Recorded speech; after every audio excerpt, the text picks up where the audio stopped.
Six Flags Magic Mountain is home to more roller coasters than any other park in the world, and today we're going to rank them all from worst to best. Now, this is one of my home parks. It's located in Valencia, California, just north of Los Angeles, and it's a truly special place. While Six Flags parks may have a reputation for not being run the best, there's no denying how spectacular their roller coasters are, and Magic Mountain easily has the most impressive lineup in California. With 20 screen machines covering all levels of intensity, there's absolutely something in this park for everyone. And really, there's no coaster here that I'd consider bad. The ones ranked lowest are for children, but they're good for children, and there are 4 meant for that audience, so this will take a couple minutes to get interesting. I'll put a timestamp on screen for when we get to the family and thrill coasters for those of you only interested in those, which I'm guessing is a huge chunk of you watching. But hey, I don't judge. Before we get started, I'd like to invite you guys to check out my most recent Six Flags Magic Mountain vlog, in which I attempt to ride each and every roller coaster in the park during a single day of operation. I'll put a link to that in the description, but if you've been before and are already familiar with their collection of rides, leave a comment letting me know which ones are your favorites. With that being said, let's get things started with the one roller coaster here I have not ridden, and that's Magic Flyer, opened in 1971. This coaster has always spited me because as long as it's around, I'll never be able to say I've ridden every roller coaster at Magic Mountain. But it is the smallest ride on this list, and there's a reason they don't allow adults on. Interestingly, this coaster was one of 2 that opened with the park in the 70s, but aside from that, there really isn't much to talk about. It's a few small turns and a couple tiny dips, so we're just gonna assume it deserves the 20th spot. Number 19, Speedy Gonzales Hot Rod Racers, opened in 2014. Another kids coaster, this one was built by Zamperla and is a clone of dozens of rides all over the world. The layout is simple, consisting of a twisting drop, a downwards helix, and a turn back into the station, but it gets the job done and serves as a nice stepping stone between Magic Flyer and the next 2 coasters that are definitely a little bit wilder. If there was a downside to this attraction, it's not smooth nor comfortable, which I find a little ironic when the point of these rides is to get kids into bigger rides, but whatever. Number 18, Canyon Blaster, opened in 1999. This is probably the most intense junior coaster at this park, as it has a bunch of little hills and dips that do toss you around a little bit. Its stats are still very mild with a max height of 16 feet, but if you ask me, it's quite a bit rowdier than Speedy Gonzales. It was manufactured by E&F Myler, who are definitely one of the premier companies that specialize in kids coasters. I still wouldn't say it's the most comfortable, but it does pack in some minor thrills for the youngest visitors in the park. Number 17, Roadrunner Express, opened in 2011. Objectively, this is going to be the best roller coaster in this park for kids, and what do you know, it's also the largest. It was built by Vekoma and is another cloned layout that you can find all over the place. But there's a reason for that. This is a really nice option for those working their way up to the family coasters. It's got a height of 28 feet, speeds of 21 miles per hour, and some nice twists and turns that make for a legitimately decent little layout. Number 16, Gold Rusher, opened in 1971. Alas, we've leveled up quite a bit here with a classic mine train coaster from Aerodynamics. There's a bunch of these mine trains out there, but each of them have different layouts following their respective terrain, and Gold Rusher is no different. This isn't a particularly intense ride, but it runs really well for its age, and it's got an engaging enough layout climbing up the mountain that makes up part of the name Magic Mountain. A nice long ride time with 3 lift hills, and a great finale consisting of a helix and a pop of airtime into the brakes. Overall, a nice option for families.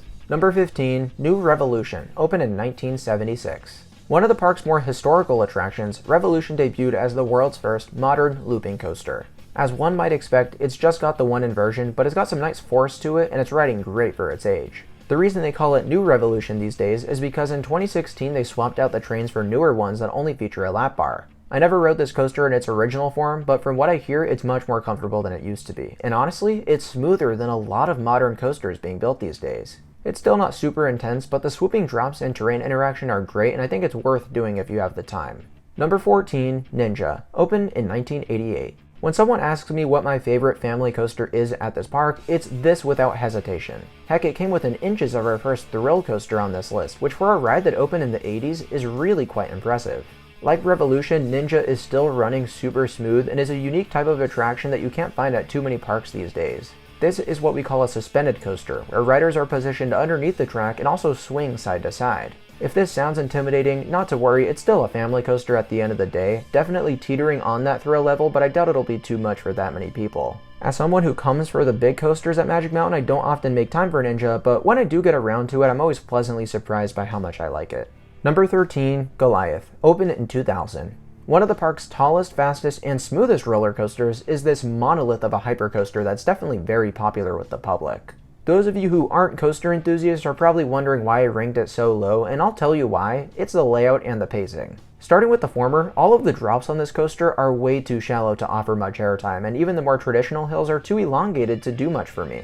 Then, midway through the experience, a brake run takes away almost all of your speed, and it's an absolute buzzkill considering how fast you were going before this.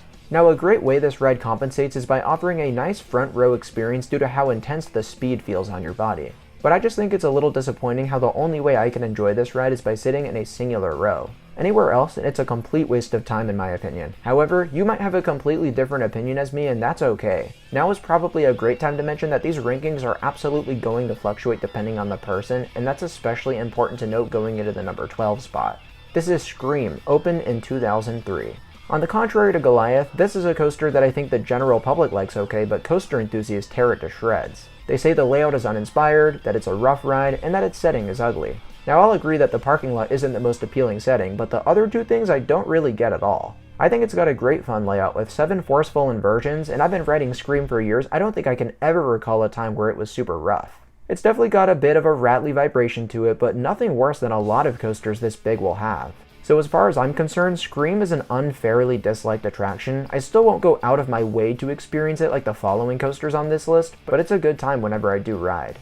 Number 11, Batman the Ride, opened in 1994. Now this is the lone ride on here that's actually shot down my list over time, as I've noticed it's gotten a lot slower in comparison to how it used to run. Previously, this was one of the most intense inverted coasters I'd ridden, but now, not so much. Now when I say inverted, I'm talking beneath the track, just like Ninja but without the swaying. Reason being is this is a much crazier layout that goes upside down 5 times. It's a short coaster, but it always packed in some amazing forces up until recently. My guess is the park thought it was running too fast and they decided to switch out the wheels for a new material that's causing it to be slower. Don't get me wrong, it's still intense and it's got an awesome layout, but I've been underwhelmed the past few times I've ridden it. I think for those of you who are visiting for the first time and don't have anything to compare it to, you'll probably like it just fine and might even rank it higher than I do. But it is what it is. Cracking in the top 10 is one of the park's more unpopular roller coasters, Viper, opened in 1990. Now, why is that? Well, Viper is a pretty rough ride. It's not as bad as some make it out to be, and I do find that it's tolerable if you're bracing for the elements and easing your way into the transitions. But even those who hate this coaster can't deny how exciting its layout is. It's got 7 total inversions separated by a mid-course brake run, meaning you have 3 in the first half and 4 in the second half. Nowadays, Magic Mountain has this ride trim a lot, so you experience those last few elements slow, and personally, I'm not a huge fan of that. The hanging sensation you get on the inversions are good, but everything else is just kind of fine. I ride Viper for those first few elements though. If you're in the back row especially, the drop and 3 vertical loops are ridiculously intense, and I'm a huge fan. I totally get why this ride isn't for everyone, and realistically it's probably the next coaster in this park to be removed, but while it's here, I recommend you give it a ride because few coasters pack in the forces and raw power that Viper does. Number 9, Riddlers Revenge, opened in 1998. Those of you familiar with the elements on Scream will recognize a lot of similar maneuvers on Riddler's Revenge. The main difference between the two rides is this is a stand-up coaster. It's actually the largest stand-up currently operating, and it is enormous. I almost can't believe this ride's real. It's a coaster that a lot of enthusiasts often forget about, but I actually really enjoy this one. You do need to know how to ride it, and by that I mean give yourself a little room to bend your knees, but as long as you do that, the ride is pretty smooth and not too uncomfortable in my opinion. I can also appreciate the few unique elements it's got, like the incline loop and back-to-back dive loops, which I find quite interesting. It's a very intense roller coaster, but one that I think is underrated. Number 8, West Coast Racers, opened in 2020. Admittedly, this was a pretty strange fit for this park because they already had a racing coaster, which we'll get to later, but it does fix a problem many rides of this genre suffer from, and that's that they found a way to dual 2 trains every single ride. The interactivity between riders makes this attraction much more special than it would be otherwise, and I'm confident that if it didn't feature this element, it would have ranked quite a bit lower. Having said that, I really enjoy how creative and funky this layout is. It really just feels like you're going all over the place, but West Coast Racers gets away with it, and not only does it get away with it, it executes really well in my opinion.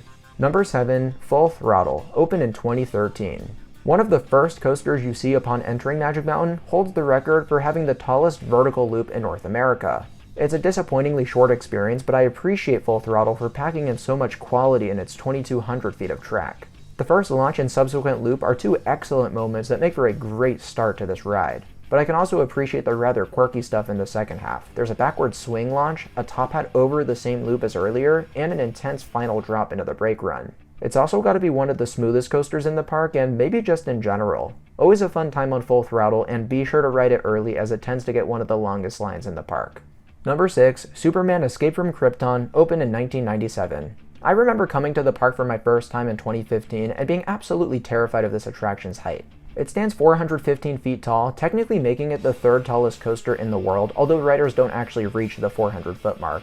Nonetheless, you feel like you're way up there, and the feeling of weightlessness you get is unlike anything else in the park. But it's the sense of speed caused by the launch that really allows this ride to stand out. When it opened in '97, it was the first roller coaster out there to reach 100 miles per hour, and you feel every bit of that when you're sitting in the front row. The one inherent downside with Superman is it is a stupidly short experience, and that's something I simply cannot look past. But I still find myself liking this coaster more than the average visitor and enthusiast because I only ride it in the front as stated, and that feeling that your face is going to be ripped off is absolutely ridiculous.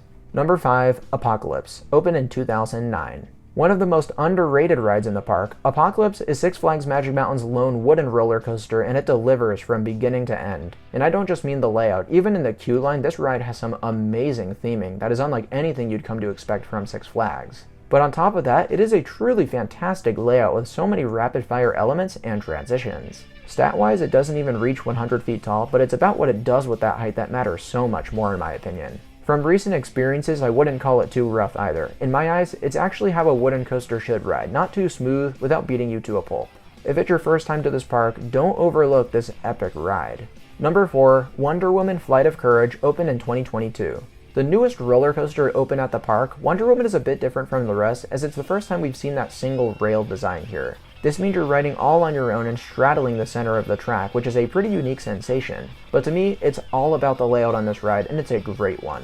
You can tell it's definitely airtime centric, but the 3 inversions are also fantastic, and I think it holds great speed throughout the layout. It feels like you're on a bucking bronco as you ride along the track, which is really a lot of fun. So altogether, this was certainly a worthwhile 20th coaster for Magic Mountain. But cracking the top 3 is Tatsu, opened in 2006. This is the largest flying coaster out there, a type of ride where riders are suspended beneath the track in a prone position. Think Superman flying through the sky, that's what it's like to ride Tatsu. Now recently, as I've ridden more flying coasters, I've found myself liking them a little less than I used to, but for some reason, not this one. If anything, it's been the opposite for this attraction, and I think that's because it's so much more unique than the others. The layout is perched atop a hill, and the interaction with the terrain is brilliant. You get some genuinely scary views as you soar above pathways and steep drop-offs. Plus, there's an inversion on this ride known as the pretzel loop that might just be the single most intense thing I've ever felt on a roller coaster. And it's kind of funny because most of this coaster is smooth and graceful, but then you hit this and it feels like Tatsu is trying to kill you. As long as you make sure to brace, I guarantee you'll come off thinking this was a great ride, and it shows in the fact that it typically gets one of the longest wait times in the park. Number 2, Twisted Colossus, opened in 2015. What is many people's favorite coaster at Magic Mountain, I totally get why some rank Twisted Colossus at 1, but when I really think about it, I prefer the more unique experiences, and that's why it didn't take gold for me. Now I know what you're thinking, this ride is plenty unique, look at how it duels. Well, that's how it's supposed to be. See, nowadays, if operations aren't fast enough on the park's behalf, which is like always, you won't get the experience it was designed to provide. But credit where credit is due, this layout is absolutely amazing, and I think as a result, Twisted Colossus has started to become a little underrated. Yeah, the racing thing annoys me as much as the next guy, however, the amount of airtime you receive on this coaster is astonishing. There's so much variety in negative G-force alone, with some moments ejecting you out of your seat and others causing you to float there a couple seconds. The ride's also got 2 excellent inversions, both of which are different from one another, and keeps a phenomenal pace even when it's running a bit slower. Despite its flaws, Twisted Colossus is an incredible roller coaster and absolutely lives up to the hype. But coming in at number 1 is X2, opened in 2002. It's no secret that this ride was way ahead of its time, and the concept of flipping riders all throughout the layout was extremely innovative. It's why X2 is not perfect. There's a few elements that definitely slow down a bit, and the experience isn't going to be as smooth as some of these other rides. But if you can look past that, you are hard-pressed to find a coaster this intense anywhere else in the world.